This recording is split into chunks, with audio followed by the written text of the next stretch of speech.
ಲಘೋಪಾಯದಿಂದಿಟ್ಟು ಬಾಹ್ಯ ಸ್ಥಳಕ್ಕೆ ಕುರು ಹಾಗೆ ದಾಯ ತೋರಿ ಸಮಸ್ತ ಭಕ್ತನಿ ಕಾಯವನ್ನು ಪಾವನವ ಮಾಡಿದ ರಾಯ ಪೂರ್ವಾಚಾರಿ ಸಂಗನ ಬಸವ ಶರಣ ವಿಶ್ವಗುರು ಬಸವೇಶ್ವರ ಟ್ರಸ್ಟ್ನಿಂದ ಇಡೀ ಶ್ರಾವಣ ಮಾಸದಾದ್ಯಂತ ನಡೆಯುತ್ತಿರುವ ಈ ಒಂದು ಸಂಚಾರಿ ಅರಿವಿನ ಮನೆ ಕಾರ್ಯಕ್ರಮದ ಭಾಗವಾಗಿ ಈ ದಿನ ಶರಣೆ ಶ್ರೀಮತಿ ಗೀತಾ ಮತ್ತು ಶರಣ ಶ್ರೀ ಉದಯ್ ಕುಮಾರ್ ಹಟ್ಟಿಯವರ ಮನೆಯಲ್ಲಿ ಸಮಾವೇಶಗೊಂಡಂತ ಎಲ್ಲ ಶರಣ ತಂದೆ ತಾಯಿಗಳೇ ಮುದ್ದು ಮಕ್ಕಳೇ ತಮ್ಮೆಲ್ಲರಿಗೂ ಭಕ್ತಿಪೂರ್ವಕ ಶರಣ. ನೀವು ಆಗಲೇ ಈಗ 2-3 ದಿನಗಳಿಂದ ನಾವು ಈ ಒಂದು ಕಾರ್ಯಕ್ರಮವನ್ನು ನಡೆಸ್ಕೊಂಡು ಬರ್ತಾ ಇದ್ವಿ. ಪ್ರತಿಯೊಂದು ಮನೆಯಲ್ಲಿ ಕೂಡ ಇದೇ ರೀತಿಯಾಗಿ ಅರಿವು ಆಚಾರ ಅನುಭವ ಕಾರ್ಯಕ್ರಮಗಳನ್ನು ನೆರವೇರಿಸ್ತಾ ಇದ್ವಿ. ಅದರಲ್ಲಿ ಅನುಭವ ಕಾರ್ಯಕ್ರಮದ ಭಾಗವಾಗಿ ಇವತ್ತು ನನಗೆ ನೀಡಿದಂಥ ವಿಷಯ ಇಷ್ಟಲಿಂಗದ ಉಗಮ, ಇಷ್ಟಲಿಂಗ, ಪ್ರಾಣಲಿಂಗ ಮತ್ತು ಭಾವಲಿಂಗಗಳು. ಇದು ನೋಡೋಕ್ಕೆ ಭಾಳ ಸುಲಭ ಅನಿಸಿದ್ರು ಭಾಳ ಅರ್ಥಪೂರ್ಣವಾದಂಥ ಅಧ್ಯಯನ ಪೂರ್ಣವಾದಂಥ ಮಾಹಿತಿಯ ಅಪೇಕ್ಷೆ ಪಡ್ತಕ್ಕಂಥ ವಿಷಯ ಇದು. ಇಷ್ಟಲಿಂಗ ಅನ್ನೋದೇ ವಿಶೇಷವಾದಂಥ ಒಂದು ಶಬ್ದ. ಹಿಂದೆಲ್ಲ ಲಿಂಗ ಅನ್ನೋದಿತ್ತು, ಪ್ರಾಚೀನ ಕಾಲದಿಂದಲೂ ಲಿಂಗ ಅನ್ನೋ ಒಂದು ಶಬ್ದ ಇತ್ತು. ಆದರೆ ಇಷ್ಟಲಿಂಗ ಅನ್ನೋದು ಬಸವಣ್ಣನವರ ಇಂದಾಗಿನೇ ಜಾರಿಗೆ ಬಂದಂಥ ಒಂದು ಶಬ್ದ, ಕುರುಹು, ವಸ್ತು ಅಂತ ನಾವು ಕರಿಬೋದು. ಮೊದಲೆಲ್ಲ ಏನಿತ್ತಪ್ಪ ಅಂತಂದರೆ, ನಾವು ಭಾರತೀಯ ಪರಂಪರೆಯಲ್ಲಿ ಹಲವಾರು ದೇವತೆಗಳನ್ನು ಅಂದರೆ ಬಹುದೇವಪಥ ಉಪಾಸನೆಯನ್ನು ನಡ್ಕೊಂಡು ಬಂದಿರೋದನ್ನು ನಾವು ಕೇಳ್ತೀವಿ. ಮೂಲತಃ ಮನುಷ್ಯ ಪ್ರಾಚೀನ ಕಾಲದಲ್ಲಿ ಪ್ರಕೃತಿಯ ಆರಾಧಕನಾದರೂ ಕೂಡ ಕಾಲಕ್ರಮೇಣ ಹಲವಾರು ದೇವತೆಗಳನ್ನು ಸೃಷ್ಟಿ ಮಾಡಿ ಸರ್ವವ್ಯಾಪಿ ನಿರಾಕಾರನಾದಂಥ ಪರಮಾತ್ಮನ ಒಂದು ವ್ಯಾಪ್ತಿಯನ್ನು ಸಂಕುಚಿತಗೊಳಿಸ್ಬಿಟ್ಟ ಅಂತ ಕೂಡ ನಾವು ಅರ್ಥೈಸ್ಬೋದು. ಬಸವಣ್ಣವರ ಕಾಲದ ಮುಂಚೆ ಅಥವಾ ಅವ್ರ ಕಾಲದಲ್ಲಿ ಆಧ್ಯಾತ್ಮಿಕ, ಧಾರ್ಮಿಕ ಅಥವಾ ದೇವತಾ ಉಪಾಸನೆಗಳು ಇದ್ದಿಲ್ವೇನು? ಇದ್ದು. ಆದರೆ ಅದರ ಒಂದು ರೀತಿ ರಿವಾಜು ಬೇರೆ ಬೇರೆಯಾಗಿ ಇತ್ತು. ಈ ಒಂದು ವರ್ಣಾಶ್ರಮ ವ್ಯವಸ್ಥೆಯಲ್ಲಿ ವೇದಗಳು ಅಪೌರುಷೇಯ, ಅವು ಮನುಷ್ಯರಿಂದ ಬರೆಯಲ್ಪಟ್ಟಿಲ್ಲ. ಅದರಲ್ಲಿ ಏನು ಬರೆದಿದೆ ಅದು ನಮಗೆ ಶಾಸ್ತ್ರ ಕಟ್ಟು, ಅದನ್ನು ನಾವು ಪಾಲಿಸಬೇಕು ಅಂತೇಳಿ ನಿಯಮ ಮಾಡಿಕೊಂಡು ಅಂಥ ಒಂದು ಶಾಸ್ತ್ರಗಳ ಆಧಾರದಲ್ಲಿ ದೇವರು ಈ ಸೃಷ್ಟಿ ಮೇಲೆ ಸಕಲ ಜೀವರಾಶಿಗಳನ್ನು ಸೃಷ್ಟಿ ಮಾಡದಂತೆ ಮನುಷ್ಯನು ಕೂಡ ಯಾವ ರೀತಿಯಾಗಿ ಸೃಷ್ಟಿ ಮಾಡದ, ಅದರಲ್ಲೇ ಬುದ್ಧಿವಂತನಾದಂಥ ಮನುಷ್ಯ ವಿಂಗಡಣೆಯನ್ನು ಮಾಡಿ ಉಪಾಸನೆ, ಆಧ್ಯಾತ್ಮ, ಅಧ್ಯಯನ, ಶಿಕ್ಷಣ ಇತ್ಯಾದಿ ವಿಚಾರಗಳನ್ನು ಕೆಲವೊಬ್ಬರಿಗೆ ಮಾತ್ರ ಸೀಮಿತ ಮಾಡಿಬಿಟ್ಟ. ಈಗ ನಾವು ಸಹಜವಾಗಿ ಮನುಷ್ಯರಾದವರು ಶಿಕ್ಷಣವನ್ನು ಬಯಸ್ತೀವಿ, ಮನರಂಜನೆಯನ್ನು ಬಯಸ್ತೀವಿ. ಇವತ್ತು ನೀವೆಲ್ಲ ನೋಡಿರಿ, ನಾವು ಪಾರ್ಕಿಗೆ ಹೋಗ್ತೀವಿ, ಸಿನಿಮಾಕ್ಕೆ ಹೋಗ್ತೀವಿ, ಯಾವುದಾದ್ರು ಒಂದು ಅಮ್ಯೂಸ್ಮೆಂಟ್ ಏನೋ ಒಂದು ಸೇಲ್ಸ್ ಬಂದತ್ತೆ ಅಂದ್ರೆ ನೋಡ್ತೀವಿ, ಮಕ್ಕಳನ್ನ ಮರಿ ಕರ್ಕೊಂಡೋಗಿ ನಾವು ಅಲ್ಲಿ ನೋಡಿ ಖರೀದಿ ಮಾಡಿ ಸಂತೋಷಪಟ್ಟು ಖುಷಿಯಾಗಿ ಬರ್ತೀವಿ. ಅಂದರೆ ಅದು ಮನುಷ್ಯ ಬಯಸ್ತಕ್ಕಂಥ ಒಂದು ಗುಣ. ಅದೇ ರೀತಿ ಜಗತ್ತಿನಲ್ಲಿ ಸೃಷ್ಟಿಸಲ್ಪಟ್ಟಂಥ ಪ್ರತಿಯೊಬ್ಬ ಮನುಷ್ಯನಿಗೂ ಕೂಡ ಆಧ್ಯಾತ್ಮಿಕದ ಹಸಿವಿತ್ತು. ನಾನು ಆಧ್ಯಾತ್ಮದ ಹಸಿವನ್ನು ನೀಗಿಸ್ಕೋಬೇಕು, ಅಧ್ಯಯನ ಮಾಡಬೇಕು, ದೇವರ ಒಲುಮೆಯನ್ನು ಪಡಿಬೇಕು, ಆ ದಾರಿಯಲ್ಲಿ ನಡಿಬೇಕು ಅನ್ನೋದು ಬಹಳಷ್ಟು ಜನರ ಅಪೇಕ್ಷೆ ಇದ್ದರೂ ಕೂಡ ಅವಕಾಶ ಕೆಲವರಿಗೆ ಮಾತ್ರ ಇತ್ತು. ಹಾಗಾಗಿ ಬಸವಣ್ಣವರು ಬಾಲ್ಯದಿಂದಲೇ ಅವ್ರಿಗೊಂದು ಸಮಸ್ಯೆ ಕಾಡ್ತಾನೇ ಇತ್ತು. ಏನು ಕಾಡ್ತಾ ಇತ್ತಂದ್ರೆ ಇವೆಲ್ಲ ತಾರತಮ್ಯಗಳನ್ನು ಅವ್ರಿಗೆ ನೋಡಿ ನೋಡಿ ನೋಡಿ ಈ ದೈವಿಕವಾದಂಥ ದೇವತಾ ಉಪಾಸನೆ ವ್ಯವಸ್ಥೆಯನ್ನು ನೋಡಿ ಇಂಥ ಸರ್ವವ್ಯಾಪಿಯಾದಂಥ ಸೃಷ್ಟಿ ಸ್ಥಿತಿ ಲಯಕ್ಕೆ ಕಾರಣನಾದಂಥ ದೇವರನ್ನ ಮನುಷ್ಯ ಹಲವಾರು ರೂಪಗಳಲ್ಲಿ ತನಗೆ ತಿಳಿದಂಥ ಹಲವಾರು ರೂಪಗಳಲ್ಲಿ ಭಿನ್ನ ಭಿನ್ನ ಭಿನ್ನ ಭಿನ್ನ ಮಾಡಿ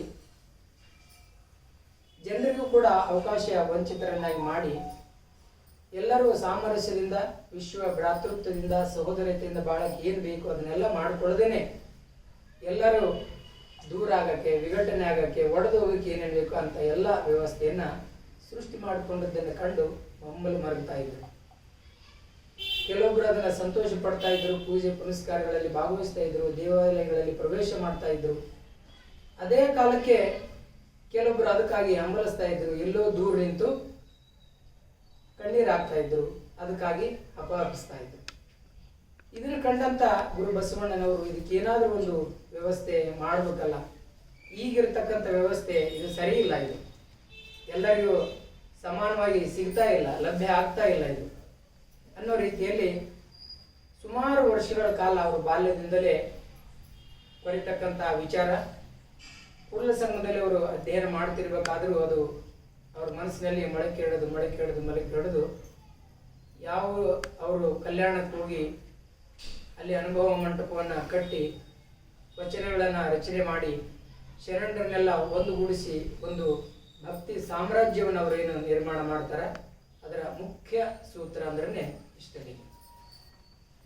ಅದಕ್ಕೆ ದೇಗುಲವನ್ನ ಕಲ್ಲು ಕಟ್ಟಿಗೆ ಮಣ್ಣಿನಲ್ಲಿ ಏನು ಕಟ್ಟಿ ಅದರೊಳಗಡೆನೆ ದೇವರಿದ್ದಾನಂತೇಳಿ ಯಾರು ಹುಡುಕಕ್ಕೆ ಹೋಗ್ತಿದ್ರು ಅವರಿಗೆ ಅಲ್ಲಿಲ್ಲ, ಬಾ ನಿನ್ನೊಳಗನೆ ದೇವರಿದ್ದಾನೆ, ನಿನ್ನ ದೇಹವೇ ದೇವಾಲಯ, ಇಲ್ಲೇ ಹುಡುಕು ಅಂತೇಳಿ ಬಸವಣ್ಣನವರು ತನ್ನ ಅಂತರಂಗದಲ್ಲೇ ಆ ಒಂದು ದೇವರನ್ನ ಕಾಣುವಂಥ ವ್ಯವಸ್ಥೆಯನ್ನ ಅವರು ಮಾಡಿಕೊಟ್ರು. ಅದಕ್ಕೆ ಅವರು ಬಸವಣ್ಣವರು ತಮ್ಮ ವಚನದಲ್ಲಿ ಹೇಳ್ತಾರೆ, ಜಗವ ಸುತ್ತಿಪ್ಪುದು ನಿನ್ನ ಮಾಯಯ್ಯ, ನಿನ್ನ ಸುತ್ತಿಪ್ಪುದು ಎನ್ನ ಮನ ನೋಡಯ್ಯ, ಜಗಕ್ಕೆ ಬಲ್ಲಿದ ನೀನು ನಿನಗೆ ಬಲ್ಲಿದ ನಾನು ಕಂಡಯ್ಯ, ಕರಿಯು ಕನ್ನಡಿಯೊಡಗದಂತೆ ಎನ್ನೊಳಗೆ ನೀನೊಡಗಿದೆ ಕೂಡಲ ಸಂಗಮ ದೇವ.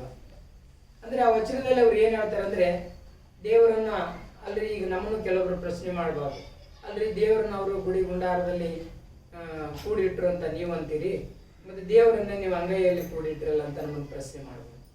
ಅದಕ್ಕೆ ಅವ್ರು ಈ ವಚನದಲ್ಲಿ ಏನ್ ಹೇಳ್ತಾರೆ ಅಂದ್ರೆ, ಕರಿಯು ಕನ್ನಡಿ ಒಳಗೆ, ಆನೆ ದೊಡ್ಡದಿರ್ತದ, ಅದು ನೀವು ಮನೆಗೆ ಹೋಗ್ಸಕ್ಕೂ ಆಗೋದಿಲ್ಲ, ಹೌದಲ್ರಿ? ಅಂಥದನ್ನ ನಾವು ಕನ್ನಡಿಯಲ್ಲಿ ನೋಡ್ಬೋದು. ಅಂದ್ರೆ ಆ ಕನ್ನಡಿ ಹಿಡಿದ್ರೆ ಆನೆ ನೀಟಾಗಿ ಒಂದು ಸ್ವಲ್ಪ ಏನು ಅದರ ಮುಕ್ಕಾಗ್ಲಾರ್ದ ಕಾಣ್ತದ, ಅದು ಸೇಮ್ ಆನಿನೇ ಕಾಣ್ತದ.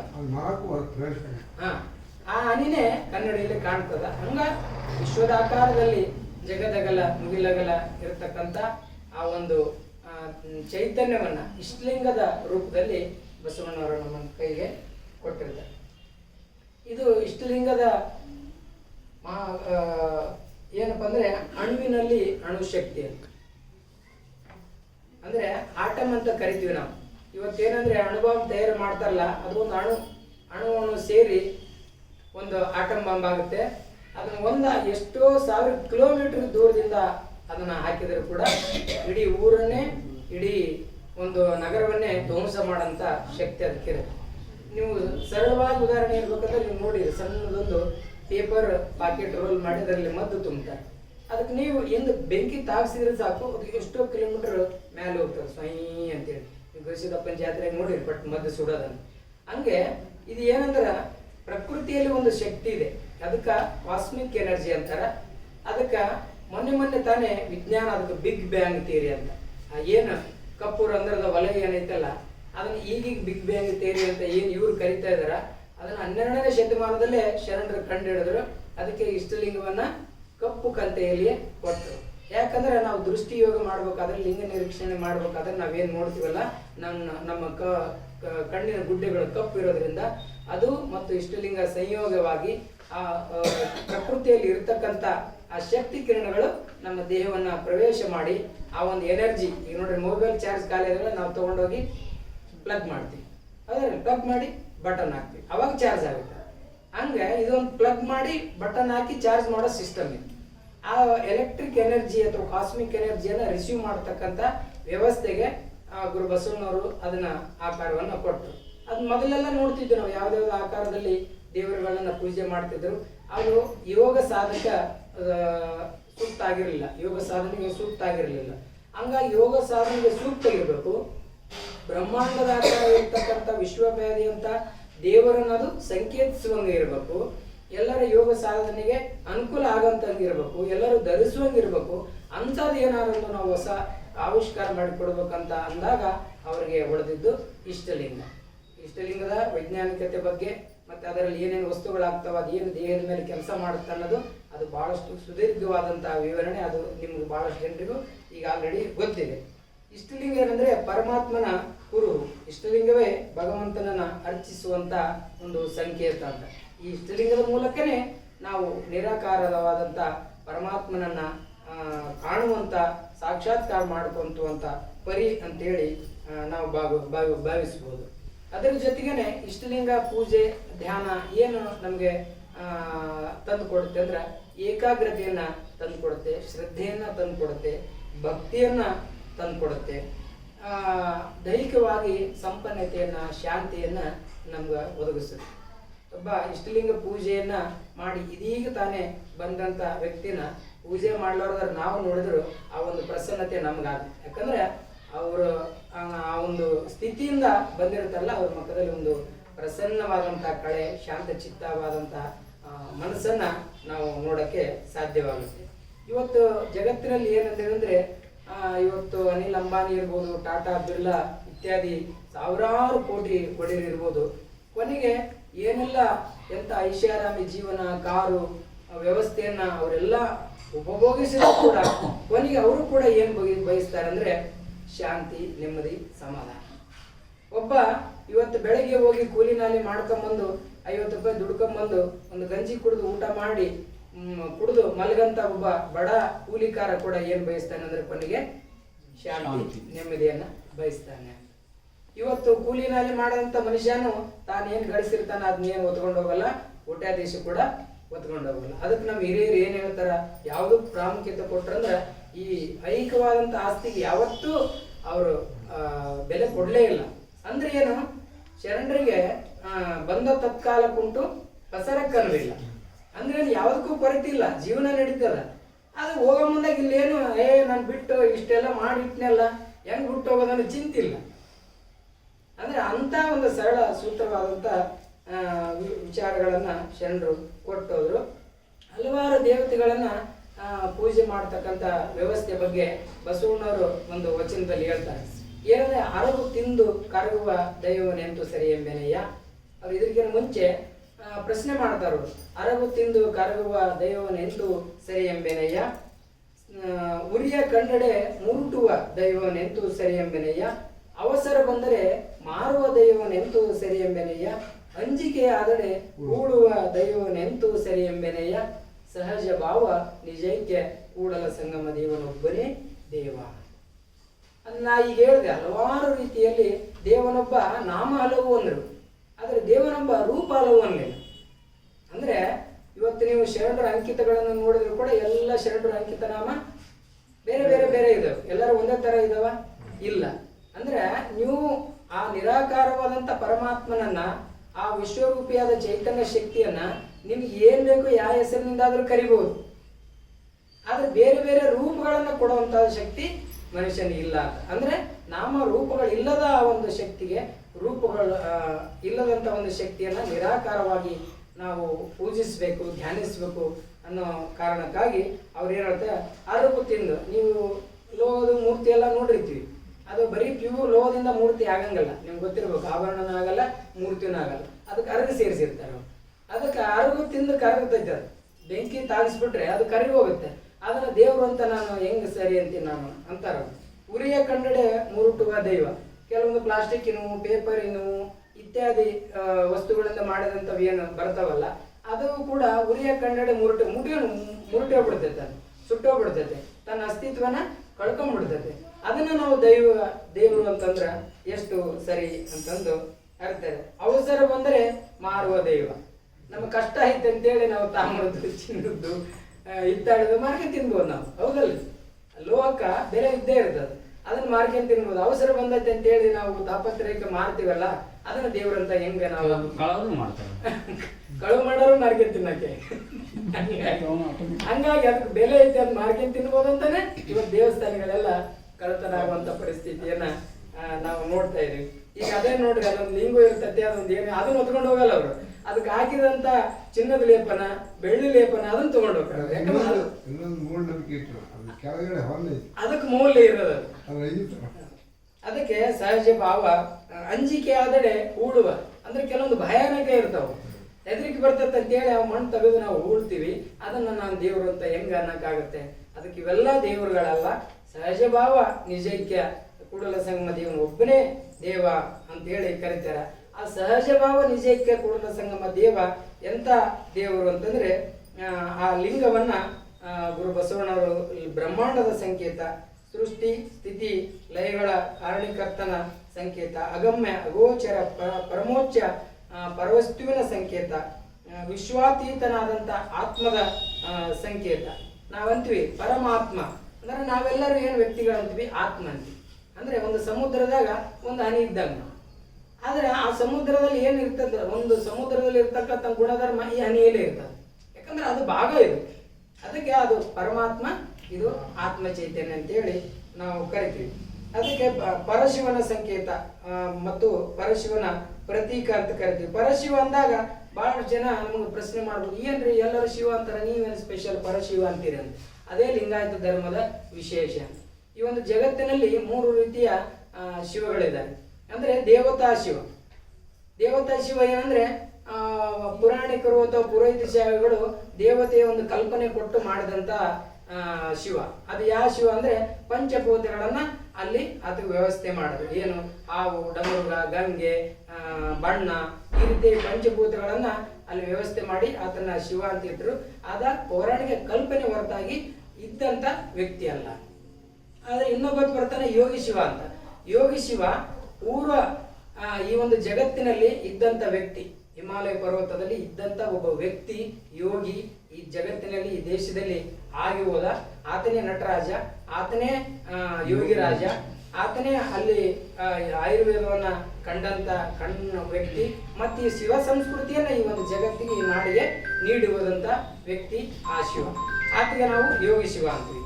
ಪರಶಿವ ಅಂತಂದ್ರೆ ವಿಶೇಷವಾಗಿ ಲಿಂಗಾಯತರು ಮಾತ್ರ ಈ ಪರಶಿವನ ಪೂಜೆಯನ್ನ ಮಾಡಂತಾರ ಅಂತ ಹೇಳಿದ್ರೆ ತಪ್ಪಾಗ್ಲಿಕ್ಕಿಲ್ಲ.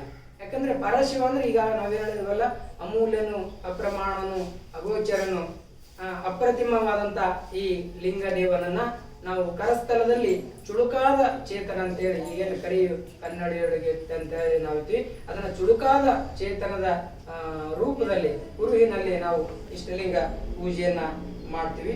ಅದು ಅಂತ ಒಂದು ಪರಮಾತ್ಮನನ್ನ ಇಷ್ಟಲಿಂಗ ರೂಪದಲ್ಲಿ ಪೂಜೆಗೊಳ್ಳೋದೇ ನಮ್ಮ ಲಿಂಗಾಯತರ ವಿಶೇಷ ಅಂತ ಹೇಳ್ಬೋದು.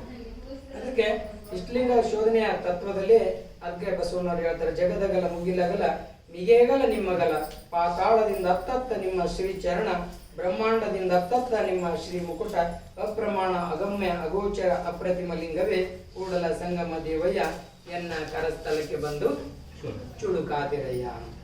ಮತ್ತೆ ಮುಂದುವರೆದು ಇನ್ನೂ ಒಂದು ತಮ್ಮ ವಚನಗಳಲ್ಲಿ ಅವರು ಬರೀತಾರೆ, ಎತ್ತತ್ತ ನೋಡಿದಡತ್ತತ್ತ ನೀನೇ ದೇವ, ಸಕಲ ವಿಸ್ತಾರದ ರೂಹು ನೀನೇ ದೇವ, ವಿಶ್ವತೋ ಚಕ್ಷು ನೀನೇ ದೇವ, ವಿಶ್ವತೋ ಮುಖ ನೀನೇ ದೇವ, ವಿಶ್ವತೋ ಬಾಹು ನೀನೇ ದೇವ, ವಿಶ್ವತ ಪಾದ ನೀನೇ ದೇವ, ಕೂಡಲ ಸಂಗಮ ದೇವ. ಅವನು ಇಂಥ ಏನು ವಿರಾಟ್ ರೂಪ ಅಂತ ಅನ್ಕೋಬಹುದು, ಅಥವಾ ಬ್ರಹ್ಮಾಂಡದ ಆಕಾರದಲ್ಲಿ ವಿಶ್ವವ್ಯಾಪಿಯಾಗಿ ಇರ್ತಕ್ಕಂಥ ಆ ದೈವಿ ಚೈತನ್ಯವನ್ನ ನಾವು ಎಲ್ಲೋ ಸಂಕುಚಿತಗೊಳಿಸಿ ಒಂದು ಸ್ಥಾನಕ್ಕೆ ಸೀಮಿತ ಮಾಡಿ ಅದನ್ನ ಪೂಜೆಗೊಳ್ಳೋದು ಅಷ್ಟು ಸಮರ್ಪಕ ಅಲ್ಲ ಅಂತೇಳಿ ಅವರು ಇಷ್ಟಲಿಂಗವನ್ನ ಕಂಡುಹಿಡಿದ್ರು ಅಂತ ಹೇಳ್ಬೋದು. ಸೃಷ್ಟಿಕರ್ತನ ಸೃಷ್ಟಿ ಮತ್ತು ಸೃಷ್ಟಿಯ ಉತ್ಪತ್ತಿ ಬಯಲ ಸ್ವರೂಪ. ಈಗ ನಾವು ಶರಣರಿಗೂ ಕೂಡ ಹೇಳ್ತೀವಿ, ಲಿಂಗೈಕ್ಯರಾದ್ರೆ ಬಯಲಿನಲ್ಲಿ ಬಯಲಾದರು ಅಂತೇಳಿ. ಈ ಪ್ರಕೃತಿಯಲ್ಲೇ ಉಗಮವಾದಂಥ ಬಯಲಿನಿಂದ ಉದಯವಾದವರು ಬಯಲಿನಲ್ಲೇ ಬಯಲಾಗುವಂಥ ಒಂದು ಪ್ರಕ್ರಿಯೆ ಈ ಒಂದು ಲಿಂಗಾಯತ ಧರ್ಮದಲ್ಲಿ ಇರೋದು ವಿಶೇಷ. ಅದಕ್ಕೆ ಈ ಗೋಳಾಕಾರ, ಕಪ್ಪು ಕಂತೆ, ಆ ಬಣ್ಣ ಯಾಕಿದೆ ಅಂತಂದ್ರೆ ಅದು ವಿಶ್ವದ ಆಕಾರ. ದೇವರು ಯಾವ ರೀತಿಯಾಗದನಪ್ಪ ಅಂದ್ರೆ ವಿಶ್ವದ ಆಕಾರದಲ್ಲಿ ಇದಾನಾತ ಅಂತೇಳಿ ತೋರಿಸಕ್ಕೆ. ಕಪ್ಪು ಕಂತೆ ಯಾಕಂದ್ರೆ ಈ ಒಂದು ಪ್ರಕೃತಿಯಲ್ಲಿ ಇರತಕ್ಕಂಥ ಶಕ್ತಿ ಕಣಗಳನ್ನ ಹಿಡಿದಿಟ್ಟುಕೊಂಡು ಕಣ್ಣಿನ ಮೂಲಕ ದೇಹವನ್ನು ಪ್ರವೇಶಿಸಿ ಆತಗೆ ಶಕ್ತಿಯನ್ನು ನೀಡಕ್ಕೆ ಅಂತ ಅರ್ಥಪೂರ್ಣವಾದಂಥ, ಸುಮ್ಮನೆ ಅವ್ರು ಏನೋ ಒಂದು ಮಾಡಬೇಕು ಗೋಲಾಕಾರದ್ದು ಸುಮ್ಮನೆ ಯಾವುದೊಂದು ಬಣ್ಣ ಇಡಬೇಕಂತ ಇಟ್ಟಿಲ್ಲ. ಅದಕ್ಕೊಂದು ಅರ್ಥಪೂರ್ಣವಾದಂಥ ವಿಷಯವನ್ನು ಒಳಗೊಂಡಂತಾನೆ ಆ ಆಕಾರ ಮತ್ತು ಅವರು ಬಣ್ಣವನ್ನು ನೀಡಿದ್ದಾರೆ ಅಂತೇಳಿ ನಾವು ತಿಳ್ಕೊಬೇಕಾಗತ್ತೆ. ಮನಕ್ಕೆ ಮನೋಹರನಾದ ದೇವನ ಕಂಡೆನೆಯ್ಯ ಎನ್ನ ಕರಸ್ಥಳದಲ್ಲಿ, ಕಂಗಳಿಗೆ ಮಂಗಳವಾದ ದೇವನ ಕಂಡೆನೆಯ್ಯ ಎನ್ನ ಕರಸ್ಥಳದಲ್ಲಿ, ಪ್ರಾಣಕ್ಕೆ ಪರಿಣಾಮವಾದ ದೇವನ ಕಂಡೆನೆಯ್ಯ ಎನ್ನ ಕರಸ್ಥಳದಲ್ಲಿ, ತನುವಿಂಗೆ ತರಹರನಾದ ದೇವನ ಕಂಡೆನೆಯ್ಯ ಎನ್ನ ಕರಸ್ಥಳದಲ್ಲಿ, ಅಗಮ್ಯ ಅಗೋಚರನಾದ ಅಖಂಡೇಶ್ವರನೆಂಬ ಲಿಂಗಯ್ಯನ ಕಂಡೆನೆಯ್ಯ ಎನ್ನ ಕರಸ್ಥಳದಲ್ಲಿ ಅಂತೇಳಿ ಷಣ್ಮುಖ ಶಿವಿಗಳು ತಮ್ಮ ವಚನಗಳಲ್ಲಿ ಹೇಳ್ತಾರೆ. ಇಷ್ಟಲಿಂಗದ ಬಗ್ಗೆ ಹಲವಾರು ಜನ ಶರಣರು ಹಲವಾರು ವಚನಗಳು ಸಿಗುತ್ತವೆ. ಅದರ ಇಷ್ಟಲಿಂಗ ಸಾಧನೆಯ ಹಲವಾರು ಮಗ್ಗಲುಗಳು ಅವರು ಯಾವ್ಯಾವ ಹಂತಕ್ಕೆ ಹೋದಾಗ ವಚನಗಳನ್ನು ಬರೆದರು ಅಂಥ ವಚನಗಳು ಕೂಡ ನಮಗೆ ಲಭ್ಯ ಆಗ್ತವೆ. ಅದನ್ನೆಲ್ಲರ ತಾವು ಪರಾಮರ್ಶಿಸಬೇಕಂತೇಳಿ ನಾನು ಈ ಮೂಲಕ ವಿನಂತಿ ಮಾಡ್ಕೊತಾ ಇದ್ದೀನಿ. ಅದರ ಜೊತೆಗೇನೆ ಈ ಇಷ್ಟಲಿಂಗ, ಪ್ರಾಣಲಿಂಗ, ಭಾವಲಿಂಗ ಅನ್ನೋ ವಿಚಾರಕ್ಕೆ ಬಂದಾಗ ಯಾಕೆ ಇದು ಮೂರು ರೀತಿಯಲ್ಲಿ ನಾವು ಅರ್ಥೈಸ್ಬೇಕಂದ್ರೆ, ಮನುಷ್ಯನಿಗೆ ಪ್ರಾಕೃತಿಕವಾಗಿ ಸ್ಥೂಲ, ಸೂಕ್ಷ್ಮ ಮತ್ತು ಕಾರಣ ಶರೀರ ಅಂತೇಳಿ ಆಧ್ಯಾತ್ಮಿಕವಾಗಿ ಪ್ರಾಕೃತಿಕವಾಗಿ ಇದಾವೆ. ನಮಗೆ ಈಗೇನು ನಾವು ಫಿಸಿಕಲ್ ಬಾಡಿ ಕಾಣ್ತೀವಲ್ಲ, ಇದು ಸ್ಥೂಲ ಶರೀರ, ಮತ್ತೆ ಸೂಕ್ಷ್ಮ ಶರೀರ ಮತ್ತು ಕಾರಣ ಶರೀರ ಅಂತೇಳಿ ಅವು ನಮಗೆ ವಿಸಿಬಲ್ ಇಲ್ಲ, ಕಾಣಂಗಿಲ್ಲ. ಆದರೆ ಅವೆರಡು ಶರೀರ ಇದಾವೆ. ಕಾರಣ ಶರೀರದಲ್ಲಿ ಭಾವಲಿಂಗವು ಮತ್ತು ಮನೋಶರೀರವಾದ ಸೂಕ್ಷ್ಮ ದೇಹದಲ್ಲಿ ಪ್ರಾಣಲಿಂಗವು, ಈ ಎರಡು ನಿಸರ್ಗದತ್ತವಾಗಿ ಅಂತರ್ಗತವಾಗಿರುತ್ತವೆ. ಸ್ಥೂಲ ಶರೀರಕ್ಕೂ ಒಂದು ಬೇಕು. ಏನು ಬೇಕು ಅದಂದ್ರೆ ಅದುವೇ ಇಷ್ಟಲಿಂಗ. ಸುಲಭವಾಗಿ ದೃಷ್ಟಿಯನ್ನು ನಿಲ್ಲಿಸುವ, ಮನಸ್ಸನ್ನು ಏಕಾಗ್ರತೆಗೊಳಿಸುವ, ಇದೊಂದರಲ್ಲಿ ಅನೇಕ ಅನುಭವವನ್ನು ನೀಡುವ ಆಧ್ಯಾತ್ಮದ ದೂರದರ್ಶನ ಪೆಟ್ಟಿಗೆ ಇಷ್ಟಲಿಂಗ. ದೂರದರ್ಶನ ಅಂತ ಅಂದ್ರೆ ನನಗೊಂದು ಘಟನೆ ನೆನಪಾತು, ಎಲ್ಲೋ ಓದಿದ್ದು ಅಥವಾ ಯಾರೋ ಹಂಚಿಕೊಂಡಿದ್ದು. ಬಹುಶಃ ಲಿಂಗರಾಜ್ ದೇಸಾಯರು, ಸಕ್ರಿ ಕರಡಪ್ಪನವರು ಅವ್ರಿಗೇನೋ ಸಂಬಂಧಪಟ್ಟ ವಿಷಯ ಅಂತ ಅನ್ಸುತ್ತೆ. ಅದನ್ನ ಕರೆಕ್ಟಿಗೆ ಹೇಳಿ ಎಲ್ಲರೂ ಇಷ್ಟಲಿಂಗ ಪೂಜೆಗೆ ಕುಂತ್ಕೊಂಡಿದ್ದಾರೆ. ಈಗ ನಾವೇನು ಕುಂತ್ಕೊಂಡಿದ್ವಿ, ಕುಂತ್ಕೊಂಡಿದ್ರೆ ಅಂತ ಎಲ್ಲರೂ ಸಾಮೂಹಿಕವಾಗಿ. ಬಳ್ಳಾರಿ ಸಕ್ರಿ ಕರಡಪ್ಪನವ್ರು ಅಂದ್ರೆ ಬಳ್ಳಾರಿ ಅವರು ಆಗಿನ ಕಾಲದ ಅಗರ್ಭ ಶ್ರೀಮಂತರವರು. ನಾವು ಇಷ್ಟಲಿಂಗ ಪೂಜೆ ನೋಡುವಾಗ ಯಾರ್ಯಾರು ಏನು ಕಾಣ್ತು. ಆದರೆ ಲಿಂಗರಾಜ್ ದೇಸಾಯರಿಗೆ ಯಾರು ಅವರು ಜೊತೆಗೆ ಕುಂತ್ಕೊಂಡವ್ರಿಗೆ ಸಕ್ರಿ ಕರಡಪ್ಪನವ್ರು ಬಳ್ಳಾರಿ ಲಿಂಗೈಕ್ಯ ಆದದ್ದು ಇಷ್ಟಲಿಂಗದಲ್ಲಿ ಕಾಣ್ತಾರೆ. ಅವ್ರು ಎಲ್ಲಾರು ಹಿಂಗೆ ಹಿಡ್ಕೊಂಡು ಕುಂತ್ಕೊಂಡಿದ್ರು. ಅವರು ಹಿಂಗೆ ಬಿಟ್ಟು ಹಿಂಗೆ ನೋಡ್ಕೊಂತ ಕುಂತಾರೆ. ಯಾಕ್ರಿ ಹಂಗೆ ಯಾಕೆ ಮಾಡಿದ್ರಿ ಅಂತ ಕೇಳಿದ್ರೆ ಅವ್ರು ಇಲ್ಲ ಸಕ್ರಿ ಕರಡಪ್ಪನ ಲಿಂಗೈಕ್ಯ. ಅದೇನು ಸಾಧ್ಯ, ಇದನ್ನು ನೋಡಿ ಬೇಕಂದ್ರೆ ಹೋಗಿ ನೋಡಿ ಬೇರೆ ಚೆಕ್ ಮಾಡ್ರಿ ಅಂದ್ರೆ ಅಲ್ಲಿ ಅವಾಗಂತೂ ವಾಹನ ಇದ್ದಿಲ್ಲ, ಏನಿಲ್ಲ. ಯಾರನ್ನ ಕಳಿಸಿ ಅಲ್ಲಿಂದ ಮಾಹಿತಿ ತಗೊಂಡಾಗ ನಿಜವಾಗಲ್ಲ ಅವರು ಲಿಂಗೈಕ್ಯ ಆಗಿದ್ದಾರೆ. ಅಂದ್ರೆ ಇದೊಂದು ದರ್ಪಣ ಇದ್ದಂಗೆ. ಈ ಸಾಧನೆ ಮುಖಾಂತರ ಎಲ್ಲೋ ಇರತಕ್ಕಂಥ ಘಟನೆಗಳನ್ನ, ಸನ್ನಿವೇಶಗಳನ್ನು ಕೂಡ ನಾವು ವಿಸಿಬಲ್ ಅಂದ್ರೆ ಈ ದರ್ಪಣದಲ್ಲಿ, ಈ ಇಷ್ಟಲಿಂಗದ ಕುರುಹಿನಲ್ಲಿ ನಾವು ಕಾಣಬಹುದಾದಂಥ ವ್ಯವಸ್ಥೆ ಕೂಡ ಇದರಲ್ಲಿದೆ. ಆದರೆ ಅದು ಸಾಧಕರಿಗೆ ಮಾತ್ರ ಸಾಧ್ಯ, ಆ ಹಂತವನ್ನ ಮುಟ್ಟಿದವರಿಗೆ ಮಾತ್ರ ಸಾಧ್ಯ ಅಂತೇಳಿ ನಾವು ಅರ್ಥೈಸಬಹುದು. ಇಷ್ಟಲಿಂಗದ ಮಹತ್ವ ಏನಪ್ಪಾ ಅಂತಂದ್ರೆ, ಇದು ಯಾಕೆ ಬೇರೆದಕ್ಕಿಂತ ಇದು ಯಾಕೆ ಇಂಪಾರ್ಟೆಂಟ್ ನಮಗೆ ವಿಶೇಷವಾಗಿ ಲಿಂಗಾಯತರಿಗೆ ಅಂತಂದ್ರೆ, ಲಿಂಗವನ್ನರಿಯದೆ ಏನನ್ನರಿದೆಡೆಯೂ ಫಲವಿಲ್ಲ, ಲಿಂಗವನ್ನರಿದ ಬಳಿಕ ಮತ್ತೇನನ್ನರಿದೆಡೆಯೂ ಫಲವಿಲ್ಲ, ಸರ್ವ ಕಾರಣ ಲಿಂಗವಾಗಿ ಲಿಂಗವನ್ನೇ ಅರಿದರಿದು ಲಿಂಗ ಸಂಗವನ್ನೇ ಮಾಡುವೆ, ಸಂಘ ಸುಖದಳು ಓಲಾಡುವೆ ಭುವೇಶ್ವರ. ಲಿಂಗವಂತರಿಗೆ ಲಿಂಗವನ್ನ ಬಿಟ್ಟು ಏನೂ ಇಲ್ಲ. ಅಂದ್ರೆ ಲಿಂಗವನ್ನು ಅರಿಯದೆ ನೀನು ಲಿಂಗನ ತಿಳ್ಕೊಳ್ಳಾರ್ದ ಏನ್ ತಿಳ್ಕೊಂಡ್ರು ಫಲ ಇಲ್ಲ. ಲಿಂಗದ ಬಗ್ಗೆ ತಿಳ್ಕೊಂಡ ಮೇಲೆ ಮತ್ತೇನ್ ತಿಳ್ಕೊಂಡ್ರು ಉಪಯೋಗ ಇಲ್ಲ ಅಂತ. ಎಲ್ಲವನ್ನು ಒಳಗೊಂಡಂತ ಈ ಇಷ್ಟಲಿಂಗದ ಬಗ್ಗೆ ತಿಳ್ಕೊಂಡ ಮೇಲೆ ಇನ್ನೂ ತಿಳ್ಕೊಳ್ಳೋದೈತಿ, ಏನು ತಿಳ್ಕೊಂಡು ಉಪಯೋಗ ಇಲ್ಲ. ಸರ್ವಕಾರಣ ಲಿಂಗವಾಗಿ ಅದಕ್ಕೆ ಎಲ್ಲದಕ್ಕೂ ಕಾರಣಕರ್ತರವಾದಂತ ಈ ಲಿಂಗದ ಬಗ್ಗೆ ತಿಳ್ಕೊಂಡು ಲಿಂಗವನ್ನೇ ಅರಿದರಿದು ಲಿಂಗ ಸಂಘವನ್ನೇ ಮಾಡುವೆ, ಸಂಘ ಸುಖದಳು ಓಲಾಡುವೆ ಭುವೇಶ್ವರ ಅಂತೇಳಿ ಪ್ರಭುದೇವರು ತಮ್ಮ ವಚನದಲ್ಲಿ ಬರೀತಾರೆ. 18ನೇ ಶತಮಾನದ ಈಚೆಗೆ ವಿಜ್ಞಾನಿಗಳು ವೈಜ್ಞಾನಿಕವಾಗಿ ಸೃಷ್ಟಿ ಸ್ಥಿತಿ ಉತ್ಪತ್ತಿ ಕ್ರಮದ ಬಗ್ಗೆ ಶೋಧಿಸ್ತಾರೆ. ನಾವು ಹೇಳಿದಂಗೆ ಬಿಗ್ ಬ್ಯಾಂಗ್ ಥಿಯರಿ, ಇವತ್ತು ಯೂನಿವರ್ಸಲ್ಲಿ ಆಧ್ಯಾತ್ಮದ ವಿಜ್ಞಾನದ ಆಚೆ ಒಂದು ಆಧ್ಯಾತ್ಮಿಕ ಲೋಕ ಇದೆಯಲ್ಲ, ಅದರ ಬಗ್ಗೆ ಅವರು ಇನ್ನೂ ಹೆಚ್ಚು ರಿಸರ್ಚ್ ಮಾಡುವಂಥ ಸಂಶೋಧನೆ ಮಾಡುವಂಥ ಪ್ರಕ್ರಿಯೆಯನ್ನು ಇತ್ತೀಚಿನ ಶತಮಾನಗಳಲ್ಲಿ ಅವರು ಪ್ರಯತ್ನ ಮಾಡ್ತಾ ಇದ್ದಾರೆ ಹೊರತಾಗಿ ಅದು ಇಲ್ಲ ಅಂತಲ್ಲ.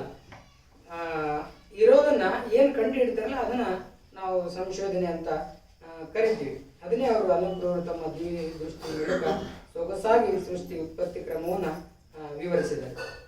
ಲಿಂಗವೆಂದರೆ ಲಿಂಗವನ್ನು ಬ್ರಹ್ಮಾಂಡದ ಸಂಕೇತ, ಸೃಷ್ಟಿ, ಸಂರಕ್ಷಣೆ, ನಾಶ, 3 ಶಕ್ತಿಗಳ ಸಂಕೇತ ಅಂತೇಳಿ ನಾವು ಈಗಾಗಲೇ ತಿಳಿದುಕೊಂಡಿದ್ದೀವಿ. ಸರ್ವಕಾರಣ ಲಿಂಗ ಯೋಗಿ ಆಗುವುದು ನಿಜವಾದ ಆಚರಣೆ ಅಂತ ನಾವು ಈಗ ನೀವು ನೋಡಿದ್ರಿ. ಶಿವಯೋಗ ಸಾಧಕರ ಕೂಟ ಬಳಗ ಮಾಡಿಕೊಂಡು ಪ್ರತಿನಿತ್ಯ ಶಿವಯೋಗ ಮಾಡತಕ್ಕಂಥ ಒಂದು ಪ್ರಾಕ್ಟೀಸನ್ನು ಹಲವಾರು ಜನ ಶರಣರೀಗ ಮಾಡ್ತಾ ಇದ್ರಿ. ಏನಂದ್ರೆ ಈ ಲಿಂಗಾಯತ ಪರಂಪರೆನೇ ಶಿವಯೋಗಿಗಳ ಪರಂಪರೆ. ಅಲ್ಲಿ ಬೇರೆ ಯಾವುದೇ ಆಚರಣೆಗೆ ಅವಕಾಶನೇ ಇಲ್ಲ. ಇಷ್ಟಲಿಂಗವನ್ನು ಬಿಟ್ಟು ಬೇರೆ ಅನ್ಯ ಆಚರಣೆಗೆ, ಅನ್ಯ ಪೂಜೆಗೆ ಅವಕಾಶವಿಲ್ಲ. ಹಂಗಾಗಿ ಎಲ್ಲರೂ ಶಿವಯೋಗಿಗಳಾಗುವುದು, ಲಿಂಗಾಂಗ ಯೋಗಿಗಳಾಗುವುದು ಈ ಒಂದು ಲಿಂಗಾಯತ ಧರ್ಮದ ವೈಶಿಷ್ಟ್ಯ ಅಂತೇಳಿ ನಾವು ತಿಳ್ಕೋಬಹುದು. ಲಿಂಗ ಪೂಜೆಯ ಫಲ ಏನು ಅಂತಂದ್ರೆ ಬಸವಣ್ಣವರು ತಮ್ಮ ವಚನದಲ್ಲಿ ಹೇಳ್ತಾರೆ, ಲಿಂಗವ ಪೂಜಿಸಿ ಫಲವೇನೆಯ ಸಮರತಿ ಸಮಕಳೆ ಸಮ ಸುಖವನ್ನ ಅರಿಯದನ್ನಕ್ಕ ಅಂತ. ಅಂದ್ರೆ ನಾವು ಲಿಂಗವನ್ನು ಪೂಜಿಸ್ತೀವಿ ಅಂದ್ರೆ ನಮ್ಗೆ ಏನು ಸಿಗಬೇಕು? ಸಮರತಿ ಸಮಕಳೆ ಸಮ ಸುಖವ ಸಿಗಬೇಕು ನಮಗೆ. ಅರಿಯದನ್ನಕ್ಕ ಲಿಂಗ ಪೂಜಿಸಿ ಫಲ ಏನು ಅಂತ ಕರೀತಾರೆ. ಲಿಂಗವ ಪೂಜಿಸಿ ಫಲವೇನಯ್ಯ ಕೂಡಲ ಸಂಗಮ ದೇವರ ಪೂಜಿಸಿ ನದಿಯೊಳಗೆ ನದಿ ಬೆರೆಸಿದಂತಾಗದನ್ನಕ್ಕ. ಅಂದ್ರೆ ಇದರ ವಿಶೇಷ ಏನಂದ್ರೆ ಹಲವಾರು ಜನ ಶಿವಯೋಗಿಗಳ ಜೀವನ ಚರಿತ್ರೆಯನ್ನು ನೀವು ಕೇಳಿರ್ಬೋದು. ಇವತ್ತು ಅವರು ಎಂತ ಉತ್ತಮವಾದ ಸಾಧನೆಯನ್ನ ಮಾಡಿದ್ರೆ ಅಂದ್ರೆ ಇವತ್ತು ನನಗೆ ಸಾಕಪ್ಪ ಈ ಒಂದು ಇಹಲೋಕವನ್ನು ತ್ಯಜಿಸ್ಬೇಕಂತಂದು ಇಷ್ಟಲಿಂಗವನ್ನು ಕೈಯಲ್ಲಿ ಇಟ್ಕೊಂಡು ಅವರ ಪೂಜೆಗೆ ಕೂತ್ಕೊಂಡ್ರಂದ್ರೆ ತಾವು ಅಲ್ಲೇ ಲಿಂಗೈಕ್ಯ ಆಗುವಂತ ಜೀವವನ್ನ ಬಯಲಿನಲ್ಲಿ ಇಚ್ಛಾಮರಣಿಗಳಾಗತಕ್ಕಂತ ಜೀವವನ್ನು ಬಯಲಿನಲ್ಲಿ ಬಯಲುಗೊಳಿಸುವಂತ ಪ್ರಕ್ರಿಯೆಯನ್ನ ಅವರು ಸಿದ್ಧಿಸಿಕೊಂಡಿದ್ರು, ಸಾಧನೆ ಮಾಡಿದ್ರು ಅಂತ ಹೇಳ್ಬೋದು. ಇಷ್ಟಲಿಂಗ, ಪ್ರಾಣಲಿಂಗ ಮತ್ತು ಭಾವಲಿಂಗಗಳ ವಿಚಾರವಾಗಿ ಬಂದಾಗ ಯಡಿಯೂರು ಸಿದ್ಧಲಿಂಗೇಶ್ವರರು ತುಂಬಾ ಚೆನ್ನಾಗಿ ತಮ್ಮ ವಚನದಲ್ಲಿ ಹೇಳ್ತಾರೆ. ಇಷ್ಟಲಿಂಗ ಪೂಜೆ ಯಾವುದು, ಪ್ರಾಣಲಿಂಗ ಪೂಜೆ ಯಾವುದು, ಭಾವಲಿಂಗದ ಪೂಜೆ ಯಾವುದು ಎಂದರೆ ಹೇಳಿಯೇ ಕೇಳಿರೆಯ. ಇಷ್ಟಲಿಂಗಕ್ಕೆ ಅಷ್ಟವಿಧಾರ್ಚನೆಯ ಮಾಡುವುದು. ಈಗ ನಾವೇನು ಪತ್ರೆ, ಪುಷ್ಪ, ಮಜ್ಜನ, ವಿಭೂತಿ ಮಾಡಿದ್ವಲ್ಲ, ಅದಕ್ಕೆ ಇಷ್ಟಲಿಂಗಕ್ಕೆ ಅಷ್ಟವಿಧಾರ್ಚನೆ ಮಾಡುವುದು ಇದು ಇಷ್ಟಲಿಂಗದ ಪೂಜೆ. ಆ ಲಿಂಗವ ಮನಸ್ಸಿನಲ್ಲಿ ಧ್ಯಾನಿಸಿ ಮನೋಮಧ್ಯದಲ್ಲಿಪ್ಪ ನಿಖಲ ಬ್ರಹ್ಮವನ್ನು ಧ್ಯಾನವೆಂಬ ಹಸ್ತದಲ್ಲಿ ಹಿಡಿದು ಕರಸ್ಥಲದಲ್ಲಿಪ್ಪ ಲಿಂಗದ ಗೊತ್ತಿನಲ್ಲಿ ಕಟ್ಟಿ ನೆರುವುದೀಗ ಪ್ರಾಣಲಿಂಗ ಪೂಜೆ ಅಂತ. ಅಂದ್ರೆ ಪ್ರಾಣಲಿಂಗ ಪೂಜೆ ಅಂದ್ರೆ ಅದು ವಿಸಿಬಲ್ ಇಲ್ಲ, ಅದಕ್ಕೆ ವಿಭೂತಿ ಮಜ್ಜನ ಮಾಡಕ ಹೂವು ಏರ್ಸಕ ಬರಲ್ಲ, ಅದಕ್ಕೆ ಅದು ಪ್ರಾಣಲಿಂಗ ಪೂಜೆ. ಮನಸ್ಸು ಲಿಂಗದಲ್ಲಿ ತಲ್ಲೀಯವಾಗಿ ನಚ್ಚಿ ಮಚ್ಚಿ ಅಚ್ಚೊತ್ತಿ ಅಪ್ಪಿ ಅಗಲದಿಪ್ಪುದೀಗ ಭಾವಲಿಂಗದ ಪೂಜೆ. ಅಂದ್ರೆ ಇಷ್ಟಲಿಂಗ, ಪ್ರಾಣಲಿಂಗ, ಭಾವಲಿಂಗ ಅನ್ನೋದು ಒಂದು ಹಂತಗಳಿವು. ಇವು 3 ಲಿಂಗದ ಅರ್ಚನೆ, 3 ಲಿಂಗದ ಉಪಚಾರ ಶಿವಾರ್ಥಿಗಳಾದ ಲಿಂಗಾಯತರುಗಳು ಮಾಡುವ ಲಿಂಗಾರ್ಚನೆಯ ಕ್ರಮವಾಗಿದೆ. ಮಹಾಲಿಂಗ ಗುರು ಶಿವಸಿದ್ದೇಶ್ವರ ಪ್ರಭು ಅಂತೇಳಿ ಯಡಿಯೂರು ಸಿದ್ಧಲಿಂಗೇಶ್ವರರು ತಮ್ಮ ವಚನದಲ್ಲಿ ಹೇಳ್ತಾರೆ. ಲಿಂಗವನ್ನ ಹೇಗೆ ಪೂಜಿಸಬೇಕು ಅಂದ್ರೆ ತನು ಮನ ಭಾವ ಶುದ್ಧಿಯಿಂದ ತ್ರಿವಿಧ ಲಿಂಗವನ್ನ ಪೂಜಿಸಬೇಕು. ಅದಕ್ಕೆ ಚನ್ನಬಸವಣ್ಣವರು ತಮ್ಮ ವಚನದಲ್ಲಿ ಹೇಳ್ತಾರೆ, ಅಯ್ಯ ತನು ಶುದ್ಧನಾಗಿ ಇಷ್ಟಲಿಂಗವ ಪೂಜಿಸಬೇಕು. ಅಂದ್ರೆ ನಾವು ಇಷ್ಟಲಿಂಗವನ್ನು ಏನು ಮಾಡ್ತೀವಿ, ಸ್ನಾನ ಅಥವಾ ಮುಖಮಾರ್ಜನ ಮಾಡಿಕೊಂಡು ಫ್ರೆಶ್ ಅಪ್ ಆಗಿ ಬಂದು ಕುಂತ್ಕೊಂಡು ನಾವು ಪೂಜೆಯನ್ನ ಮಾಡ್ತೀವಿ. ಅಯ್ಯ ತನು ಶುದ್ಧನಾಗಿ ಇಷ್ಟಲಿಂಗವನ್ನ ಪೂಜಿಸಬೇಕು, ಮನ ಶುದ್ಧನಾಗಿ ಪ್ರಾಣಲಿಂಗವನ್ನ ಧ್ಯಾನಿಸಬೇಕು, ಭಾವ ಶುದ್ಧನಾಗಿ ಭಾವಲಿಂಗ ಭಾವಿಸಬೇಕು. ಇಂತಿ ತ್ರಿವಿಧವನ್ನರಿಯದೆ ಸ್ನಾನ ಪೂಜಾದಿ ಸಕ್ರಿಯ ಸಂಪನ್ನನಾಗದೆ ಶಮದಮಾದಿ ಸದ್ಗುಣ ಸಂಪತ್ತಿಯ ಪಡೆಯದೆ ನಿತ್ಯ ನಿರ್ಮಲತ್ವ ನೆಲೆಯಾಗದೆ ಆನು ಶುದ್ಧನಾದನೆಂಬ ಕ್ರಿಯಾತಿಪಾತಕನ ನಾಯಕ ನರಕದಲ್ಲಿಕ್ಕುವ ನಮ್ಮ ಕೂಡಲ ಚನ್ನ ಸಂಗಮ ದೇವ. ಅಂದ್ರೆ ನಿತ್ಯ ನಿರ್ಮಲತ್ವ ಬೇರೆ ದೇಹಕ್ಕೆ ಮಾತ್ರ ಅಲ್ಲ, ಮನಸ್ಸಿಗೂ ಭಾವವೂ ದೇಹ ಮನಸ್ಸು ಭಾವನೂ ಕೂಡ ಶುಚಿತ್ವ ಇರಬೇಕು, ಶುದ್ಧಿ ಇರಬೇಕು. ಆಗ ಮಾತ್ರ ಇಷ್ಟಲಿಂಗ ಪ್ರಾಣಲಿಂಗ ಭಾವಲಿಂಗ ಪೂಜೆ ನೆರವೇರುತ್ತೆ ಅಂತೇಳಿ ಚನ್ನಬಸವನವರು ತಮ್ಮ ವಚನದಲ್ಲಿ ಹೇಳ್ತಾರೆ.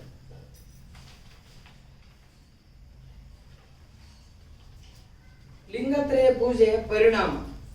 ಇಷ್ಟಲಿಂಗ ಸಂಬಂಧವಾದ ಬಳಿಕ ಕಾಯಗುಣ ಕೆಟ್ಟು ಲಿಂಗವಾಯಿತು.